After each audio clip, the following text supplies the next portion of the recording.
प्रिया सुबह से ही घर की साफ सफाई में लग गई। उसने उठते ही पूरे घर की सफाई, उसके बाद नहाकर पूजा की। बाकी सभी के उठने से पहले वो तैयार हो गई। तभी उन्हें किसी की आहट सुनाई दी। प्रिया समझ गई कि उनके पति रमेश उठ गए हैं। प्रिया ने फटाफट गैस पर चाय चढ़ा दी। रमेश, प्रिया कहाँ हो? चाय चाहिए थी। प्रिया, जी बस अभी लाई। रमेश, तुम्हें पता है न कि मुझे सुबह उठते ही चाय चाहिए। प्रिया फटाफट चाय लेकर पहुंची। प्रिया, आज तो आपकी छुट्टी है। आज घर में बहुत काम है, इसलिए मैंने सुबह चाय नाश्ते में न लगकर फटाफट सारी सफाई कर डाली और नहा धोकर पूजा भी कर ली। रमेश, ठीक है, पर चाय तो कम से कम बना ही सकती थी। चलो अब बताओ मार्केट से क्या लाना है। प्रिया, जी अभी मांझी से पूछ कर आती हूँ कि नाश्ते में क्या रखना है और खाने में क्या रहेगा। प्रिया फटाफट चाय लेकर सुधा जी के कमरे में पहुँच गई। जाते हैं उनके पैर छुए और कहा, प्रिया, मांझी मेहमानों को नाश्ते में और खाने में क्या देना है? ये मार्केट जा रहे हैं तो मैं सामान मंगा लेती। सुधा जी, बहू, नाश्ते और खाने की पूरी लिस्ट मैंने कल रात को बना ली थी। यह रमेश को दे देना और हाँ, तुम अपना काम खत्म करके रश्मि के साथ ब्यूटी पार्लर चली जाओ। उसे ढंग से तैयार करा लाना। प्रिया ने रमेश को भेज दिया। उसके बाद वह रश्मि को जगाने गई। प्रिया, उठो दीदी, अभी तक सो रही हो, लड़के वाले आते ही होंगे। रश्मि, क्या भाभी, अभी तो बहुत टाइम है। वैसे भी ये नुमाइश मुझे बहुत बुरी लगती है। प्रिया, यह तो हर लड़की को सहना ही पड़ता है। चलो फटाफट चाय पीकर तैयार हो जाओ, ब्यूटी पार्लर जाना है। दोपहर के समय लड़के वाले आ गए। लड़का इंजीनियर था। रमेश लड़के को पहले से जानता था। सुधा जी ने देखभाल कर हाँ कर दी थी। सुधा जी किचन में गईं और प्रिया से पूछा, सुधा जी, बहुत तुम्हें लड़का कैसा लगा? प्रिया, मांझी, वैसे तो सब ठीक है, लेकिन इनका स्वभाव कुछ पसंद नहीं आ रहा है। आप ठीक से बात कर लीजिएगा। मेरा मतलब है दहेज वगैरह की क्या डिमांड है? सुधा जी, बात तो रमेश ने पहले ही कर रखी है। ये कह रहे हैं कि कुछ नहीं चाहिए, जो चाहे अपनी लड़की को दे देना। प्रिया, चलिए मांझी, वहीं देखते हैं क्या बात हो रही है। लड़के के पिता, जी आपकी लड़की हमें पसंद है। आप बताइए। रमेश, हमें भी आपका लड़का पसंद है। हम शादी का मुहूर्त निकालकर आपको खबर कर देंगे। प्रिया, अंकल जी बुरा न माने तो एक बात पूछें। पिता, हाँ बेटा पूछिए। प्रिया, आपकी कोई डिमांड हो तो अभी बता दीजिए। पिता, नहीं बेटा, हमें कुछ नहीं चाहिए। बाकी आप समझदार हैं, जो चाहे अपनी बेटी को दे दीजिएगा। प्रिया, जी हम तो 1 रुपए की शादी करना चाहते हैं। रमेश, चुप रहो, ये क्या बोल रही हो?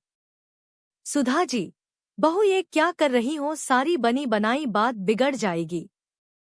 पिता, यह क्या मजाक है? भला आज के जमाने में 1 रुपए में शादी होती है कहीं? प्रिया, यही तो मैं जानना चाहती हूँ। अंकल जी क्या चाहिए आपको?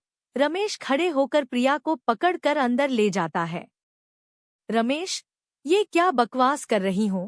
प्रिया, तुम्हें नहीं पता, आजकल ऐसे ही कहते हैं, हमें कुछ नहीं चाहिए, फिर धीरे धीरे इनकी डिमांड शुरू हो जाएगी। मेरी बात माने तो यह रिश्ता मत कीजिए।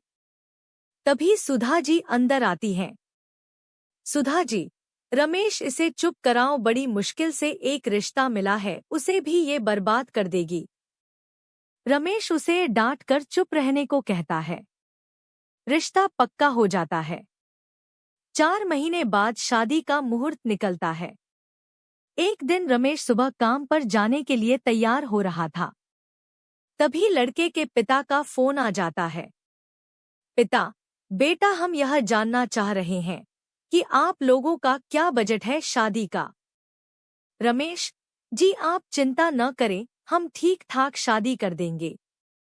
पिता, नहीं, मैं सोच रहा था दहेज में एक गाड़ी आप अपनी बहन को देते तो अच्छा रहता।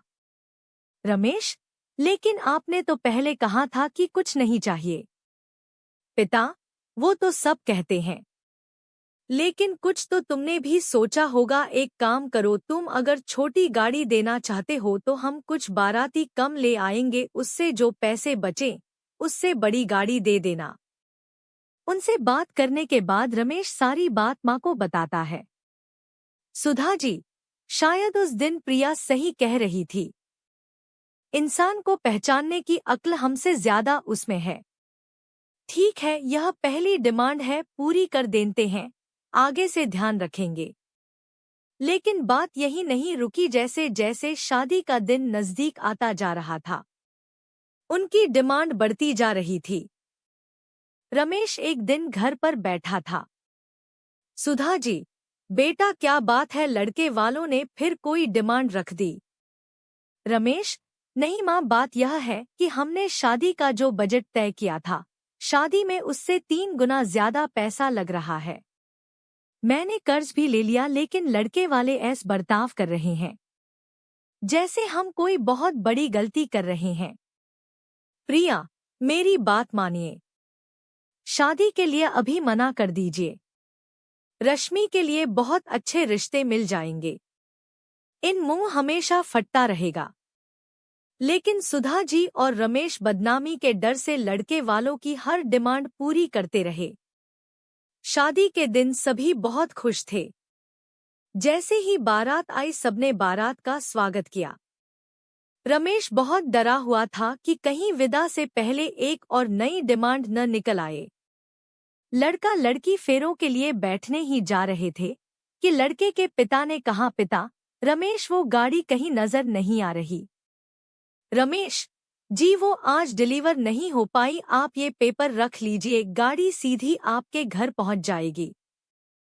पिता, यह शादी रोक दो, इस शादी में सबसे बड़ी आइटम ही गायब है। रमेश, अंकल जी, मैं आपके पैर पड़ता हूँ, ये पेपर रख लीजिए, कल सुबह गाड़ी में आपके घर पहुंचा दूंगा। पिता, नहीं, ऐसा नहीं हो सकता। सुधा जी और रश्मि रो रही थी। इधर रमेश परेशान था कि क्या करे। तभी प्रिया सामने आई। प्रिया, अंकल जी, गाड़ी आ गई, वो देखिए। तभी सामने पुलिस की गाड़ी आकर रुकी। उसे देखकर लड़के के पिता डर गए। पिता, कोई बात नहीं, घर की बात है, गाड़ी कल भेज देना। प्रिया, नहीं, अब यह शादी नहीं होगी। रमेश, प्रिया तुम सही कह रही थी, ये लालची लोग कल मेरी बहन को मार देते। पुलिस ने दहेज के इल्जाम में बाप बेटे को अरेस्ट कर लिया। इस तरह एक भाभी ने अपनी नंद को बचा लिया।